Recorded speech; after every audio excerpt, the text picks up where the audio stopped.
விஜய் வரணும். ஒரு படம் நடிச்சாலுமே 10,000 கோடி கட்டிக்குது. அதை விட்டு அரசியலுக்கு வரான். அதிமுக ஆட்சியும் பார்த்தாச்சு, திமுக ஆட்சியும் பார்த்தாச்சு. புதுசா யாருன்னா வந்து நாட்டை காப்பாற்றலாம்ல. சீமாலாம் வந்து கஷ்டம்தான். பாட்டாளி மக்கள் கட்சியும் கஷ்டம்தான். அதிமுகவும் கஷ்டம். அதிமுக ஒன்றா சேர்ந்தா வரத்துக்கு வாய்ப்பு இருக்கு. அதிமுக பிரிஞ்சு இருக்கு.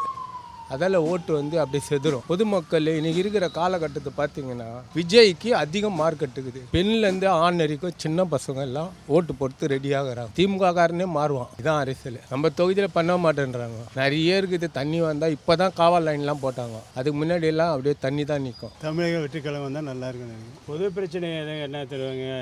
கரண்ட்டு, தண்ணி வசதி இதை செஞ்சு கொடுத்தாவே பொதுமக்கள் எல்லாரும் இப்போ விஜயை தான் எதிர்பார்க்குறாங்கம்மா. விஜய் தான் யார் வந்தாலும் நடக்கிறது தான் நடந்துன்னு இருக்குது. ஏதோ புதுசாக எதிர்பார்ப்பாங்க இல்லையா, அதுதான் என்ன மெயின் பிரச்சனையே.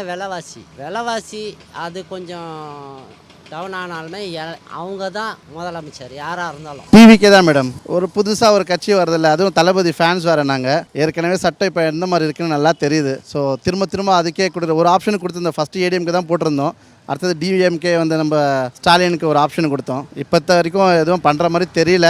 ஸோ நெக்ஸ்ட் ஆப்ஷன் தளபதிக்கு தான். கண்டிப்பாக மாறும் மேடம். எல்லாம் 18+ தானே இருக்காங்க. ரசிகர்ன்றது ஓகே, நீங்கள் சொல்கிற மாதிரி நம்ம சொல்லிக்கலாம். பட் அது 18+ தானே எல்லாமே. யாரும் சின்ன பசங்க ஓட்டு போகிறதுக்காக வரல. அப்படியும் இப்போ இருக்க சுச்சுவேஷனுக்கு அந்த சின்ன குழந்தைங்களுக்கு அவங்க அப்பா அம்மாவே மாறுறாங்க. அவங்க பையன் அப்பா விஜய்க்கு போட்டுனா அந்த அப்பா கூட கேட்க ஆரம்பிச்சிட்டாங்க. இப்போ முதல்ல இருந்த பேரண்ட்ஸ் வேறு. இப்போ இருக்கிற பேரண்ட்ஸ் ஓகேடா உனக்காக நான் போடுறேன்டா அப்படின்றாங்க.